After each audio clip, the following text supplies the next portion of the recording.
Sportswashing at the Qatar World Cup 2022 by Shalem Hams. What is sportswashing? According to the Cambridge Dictionary, sportswashing is the practice of an organization, government, a country, etc., supporting sports or organizing sport events as a way to improve its reputation. Here I have added a picture. It says sportswashing as a justification for harm.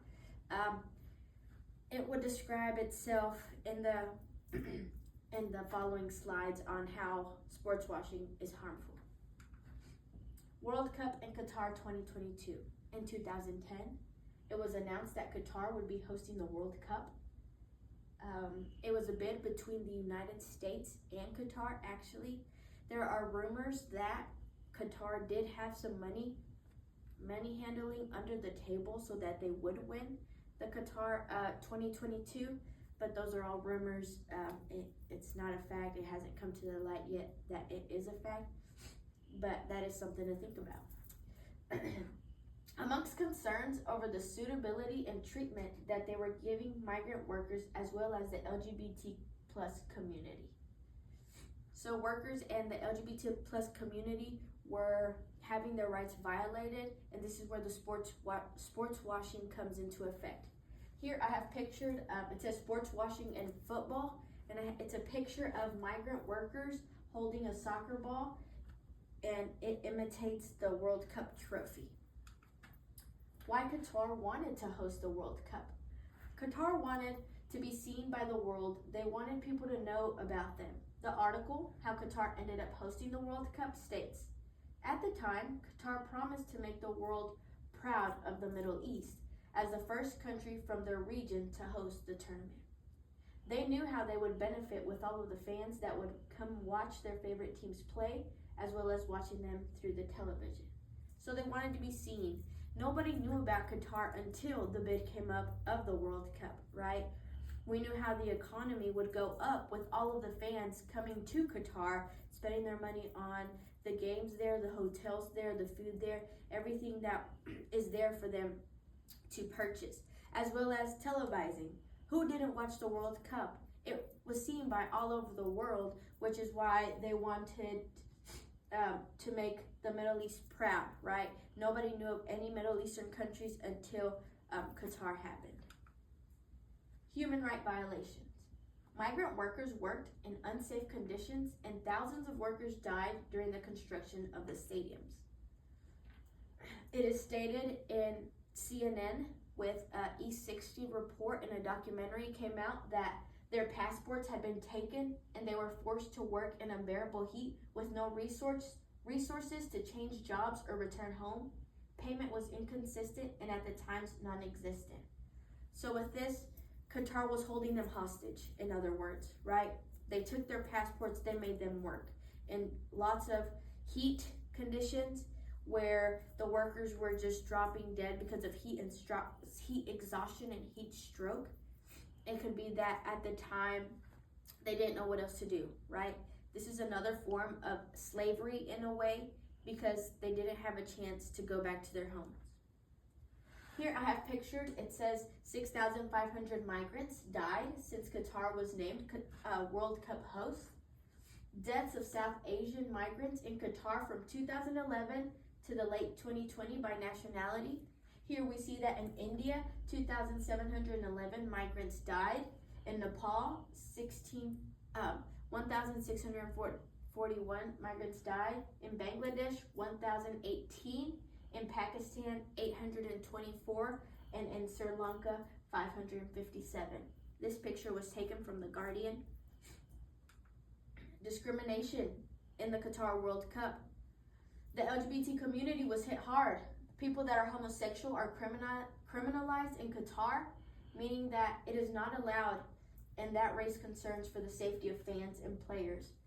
Many people knew about this. They put it online in social media that maybe if you were homosexual or part of the LGBT plus community, you shouldn't go to Qatar. They didn't know how they were going to be treated honestly. They didn't know if they were going to go to jail. And right here I have a quote from the Qatar Supreme Committee. They made this statement. It says, everyone is welcome in Qatar, but we are a conservative country, and any public display of affection regardless of orientation, is frowned upon. We simply ask for people to respect our culture. In other words, don't let other people know and see that you are part of the LGBT community. Refrain from kissing, hugging somebody of your same sex, or they just didn't want to see it at all. And that is something that is discriminatory in many ways. Media coverage. The media made it hard for Qatar to get away with violating these rights. Many people grew aware of these situations because of all the human rights advocacy that took place while the World Cup was ongoing. We can see that I pictured here a lot of articles that were posted at the time. Climate change drove Nepali workers to Qatar to build World Cup stadiums. It made their jobs dangerous. Slavery, modern day slavery was one. World Cup of shame because of the workers' rights violation. All of the media, everybody knew about it at the time, but nothing was done. Sports brands. Not only was advocating going on, but sports brands were also in the crossfire because who wants to sponsor an event that has lots of baggage with it? How ethical would it be for brands to jump on board? Would they also receive repercussions for sponsoring them? So if you notice, if you watch the World Cup in Qatar, you could see that a lot of the brands that were seen were brands that Qatar owned, right? That were owned by people in Qatar, like airlines from Qatar, places from Qatar. You really didn't see anything else other than Qatar brands hosted. Is this because they didn't want to be tied in to all the sports washing that was going on? They didn't want to be in the crossfire of what was happening? Strategies to address sports washing. FIFA should implicate strict requirements when choosing to host the host of a big tournament as it is the World Cup, making sure that human rights and environmental policies are met within the country. So FIFA should have known this. They knew that human rights were being violated, however, they weren't strict with it. This should have disqualified Qatar because it was known how they treated their workers and how they were being treated and how human rights were violated. Allowing athletes to voice concerns of any issues is another strategy that could address sports washing, because athletes should not be afraid of voicing their opinions because of the repercussions that may come after. Freedom of speech is something not everybody has, especially athletes. You don't want to say something that's going to end up hurting you, right? Which would be a penalty towards you, a fine, or even being kicked out of the team that you are currently on. I have here a photo of Germany. This is a way that players and teams do show support to different types of,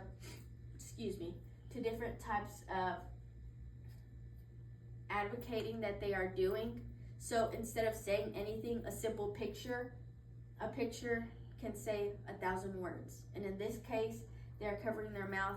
They can't say anything, but we can read through the lines. Questions for discussion. What role do fans and athletes play in addressing sports washing? And how can athlete activism influence the change in sporting events? These are my references that I have used for this PowerPoint. Thank you.